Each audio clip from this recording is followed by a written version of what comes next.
Bonjour à tous et bienvenue dans cette analyse du chapitre 1092 de One Piece, le déchaînement du tyran en Terre Sainte. Et je pense qu'on peut dire que c'est un excellent chapitre avec enfin le retour de Kuma dans l'histoire, on le voyait plus depuis le chapitre 1072, avec Luffy contre Kizaru et avec bien sûr le robot qui se réveille à la toute fin du chapitre. Vraiment, je crois qu'on se rend pas compte qu'un putain d'objet du siècle oublié va se mettre en mouvement. On risque d'apprendre beaucoup de choses. On a sur Egghead la situation qui commence à devenir critique. Les Sea-Beast Weapons qui sont vaincus par la marine, avec le mot de passe du dôme qui a été hacké par Vegapunk, ce qui signifie donc que le gros de la bataille ça va se passer maintenant. D'un autre côté, le Vega Force One, qui est donc la dernière porte de sortie des Mugiwara, a été détruit. On a des adversaires puissants, on a Kizaru, on aura potentiellement Saturne, donc ça commence à devenir assez critique pour les Mugiwara.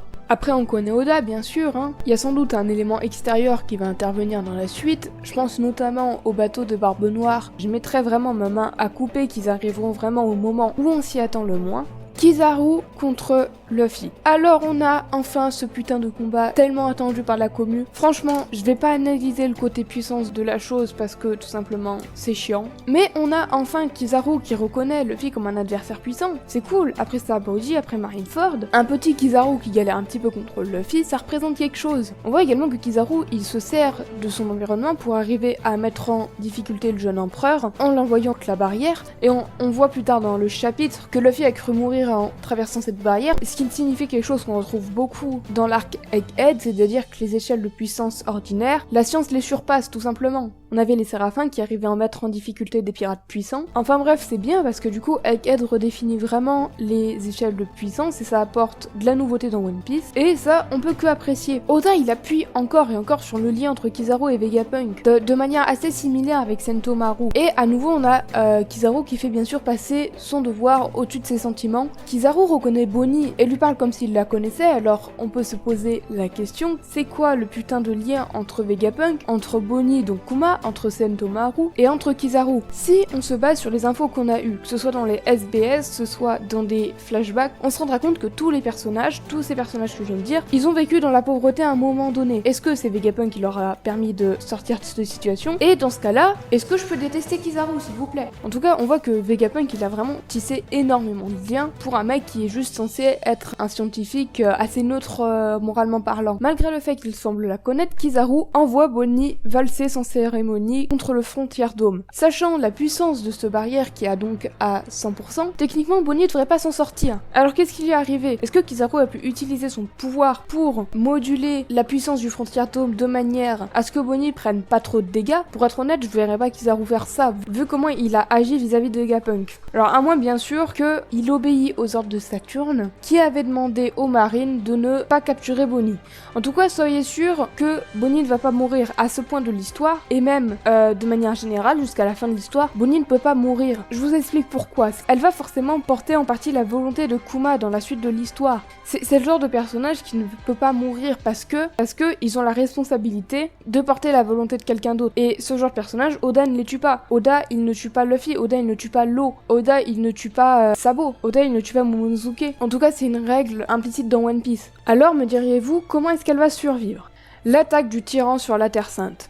On revoit enfin Kuma qui, bien qu'ayant perdu sa conscience, s'est propulsé vers une destination inconnue avant de heurter Redline et de commencer à l'escalader. Pourquoi agirait-il de la sorte? Kuma a commencé à se mettre en mouvement au chapitre 1067.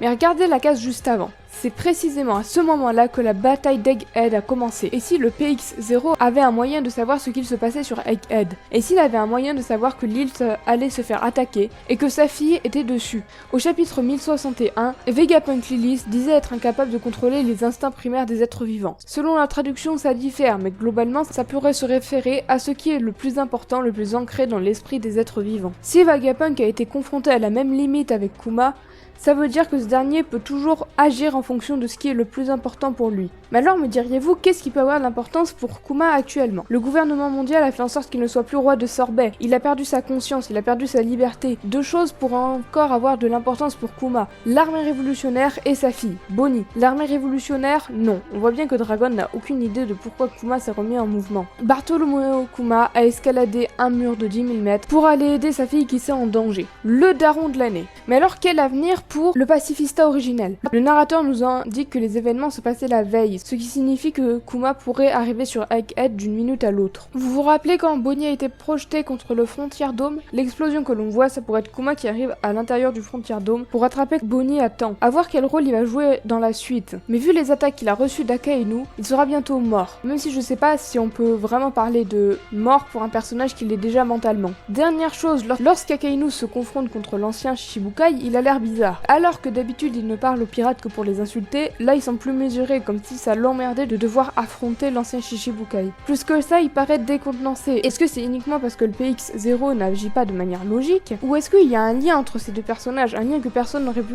prévoir? Est-ce que ça pourrait être lié à l'incident de God Valley? Quelque chose me dit que les fans de One Piece n'ont pas fini de faire des théories. L'ancien robot futuriste. Le climax du chapitre, c'est le robot qui se réveille au son des tambours de la libération, dans une mise en scène qui ressemble énormément à la dernière page du chapitre 1043 lorsque Luffy avait éveillé pour la première fois son pouvoir. Deux questions. Pourquoi le robot se réveille et quelle énergie est-ce qu'il utilise? Sachant que, il y a 200 ans, il était censé être tombé en panne d'énergie avant d'avoir pu faire des dégâts. Son réveil semble être causé par l'éveil du Gear 5 de Luffy, si on se fie aux onomatopées. Mais alors, pourquoi le robot ne s'est pas réveillé lorsque Luffy s'est battu en Gear 5 contre Bluchi? Un petit détail caché dans la cage juste avant nous le dit. Luffy a failli mourir. Ou plus précisément, Luffy est mort lorsqu'il a traversé le Frontier Dome, mais son cœur est reparti en jouant le rythme des tambours. Sachant que c'est exactement la même chose qu'il s'est passé lors de son premier réveil. Est-ce que ça veut dire que le Gear 5 de Luffy lui permet de ne jamais mourir? Bien sûr que non. Oda se doit de donner des limites à Luffy pour que le récit garde une cohérence interne. Avec quelle énergie le robot se réveille? Avec l'énergie qui est présente de partout, celle qui était mentionnée par Vegapunk, celle dont se servait l'ancien royaume. Cette énergie qui n'est non pas produite car elle est déjà présente de partout, mais canalisée par le Gear 5 de Luffy d'une manière ou d'une autre, permettant au robot antique de se réactiver. Vous me direz pourquoi le robot s'est-il éveillé et a attaqué Marie-Joise il y a 200 ans? Il y a des chances qu'un ancien possesseur du Gomu Gomu no Mi l'ait éveillé un court instant et aurait ordonné au robot d'attaquer Marie-Joise. Malheureusement, au dernier moment, l'ancien possesseur se serait fait tuer. Ce serait une explication possible et permettrait à Oda de montrer les éventuelles faiblesses du Gear 5. Qu'est-ce qui va se passer dans le futur? L'incident d'Egghead semble de plus en plus proche, comme si Oda faisait en sorte d'amener tous les éléments nécessaires pour provoquer un incident d'une ampleur incroyable dans les prochains chapitres. Est-ce que l'ancien robot va permettre au Mugiwara de s'échapper? Sachant que le Vega Force One, détruit dans ce chapitre, est basé sur lui, ce serait une suite logique. Est-ce que Kuma va permettre au Mugiwara de s'échapper d'Egghead, histoire de faire un gros parallèle avec Shabondi? On pourrait avoir quelque chose d'autre lié au souvenir de Kuma. Oxdy Willow sur Twitter avait fait une bonne théorie dessus il y a quelques mois, je vous mets le lien en description. Merci d'avoir regardé la vidéo, on a un chapitre qui apporte beaucoup de questions et pas énormément de réponses, mais bon, on connaît, c'est Oda, il va tout nous révéler d'un coup et on va péter notre crâne. J'ai bientôt terminé une vidéo théorie sur Dragon, je la sortirai mercredi, j'espère qu'elle vous plaira parce que j'ai mis mon âme là-dedans. Sinon, ça prépare une petite théorie sur le siècle oublié, je peux pas trop vous en dire, je peux pas vous dire quand est-ce que je ferai ça, mais on est en train de cook. N'oubliez pas que la passion et les rêves sont comme le temps, rien ne peut les arrêter. Salut!